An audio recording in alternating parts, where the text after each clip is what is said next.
So, ito yung formula niya. So, check natin. Let's say yung A mo is 3. Dapat ang lalabas dito, 3, 4, 5. So, meron tayong A squared. Magiging 3 squared.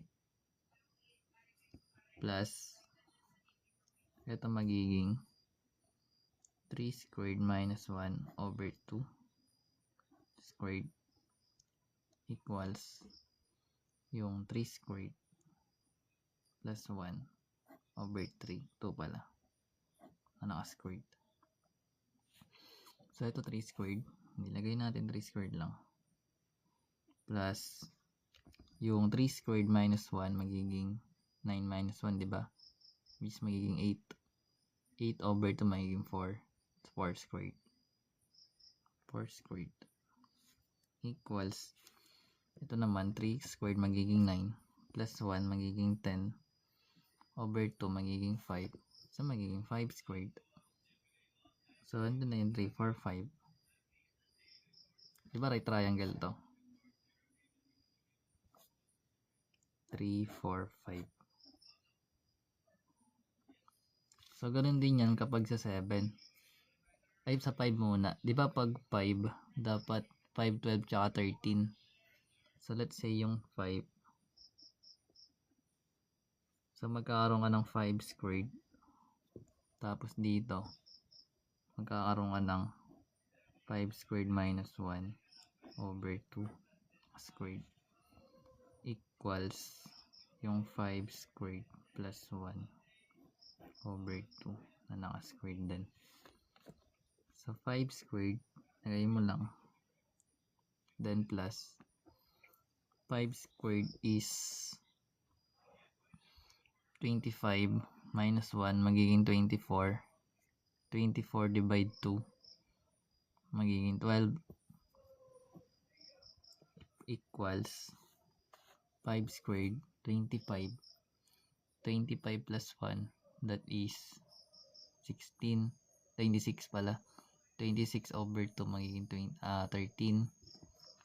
So, ito rin, Pythagorean triple. So, magkakaroon ka ng 5, 12, tsaka 13. Ito yung mga Pythagorean triple. Actually, ang Pythagorean triple, ganito yung formula niya. Then, kung gusto mo kunin yung sa sunod, napansin ko lang na yung sunod na ito yung sa 7, tapos sa 9. Ayun. Karoon ka ng 7 squared. Ang partner yata na ito is ano eh. 7. Ano ang partner ng 7? 7, 24, 25 ba? Wait lang. 7 squared. 7, 49 minus 1, 48 over 2. Oo nga. Ito is magiging 7 squared plus 24 squared equals 25 squared. 25 ba? Oh, yun. So, 7, 24, tsaka 25. Then, kapag sa 9 naman, ito magiging 9 squared plus 40, 41 yata to.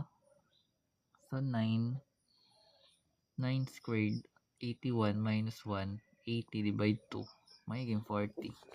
Yun. Equals sa kabila naman. So, ano yun? 9. 9 squared, 81 plus 1, 82 divide 2. Edi 41. Another Pythagorean triple. Then, kung gusto mo dagdagan yan, mag-times ka lang dito. Times 2, times 2, times 2. So, magkakaroon ka ng 6, 8, tsaka 10. And so on and so forth. Alam ko ng Pythagorean triple. Ang galing. Ang galing. Sigla ko no. Hindi na masakit yan ko eh. Gets yun. Galing ah. May ganun pala na way. Nakita ko to kay Matstop. Ini-screenshot ko. Hindi ko yan alam eh. Hindi ko actually to kabisado. Na 3, 4, 5. Ito lang alam ko 3, 4, 5. Tsaka 5, 12, 13. So ngayon alam ko na to. Ito yung formula madali lang. Pythagorean triple.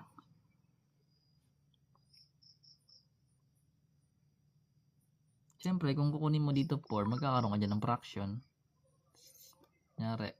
6. So, magkakaroon ka din ng fraction. Doon maraming fraction. Ano, Gina? 0 natin. So, kung ito yung 0 natin, yung cosine natin is 1. So, plus 1. Wherein, yung 0 plus 1, magiging 1. So, 9 halves times 1. Tapos may 9 halves. Hindi ko alam kung na-gets nyo. Kasi yung iba, pwedeng iba yung process. Pero, same pa rin yung magiging answer. Basta yung, ano, yung format, inner muna. Then, integrate mo yan. Then, outer na.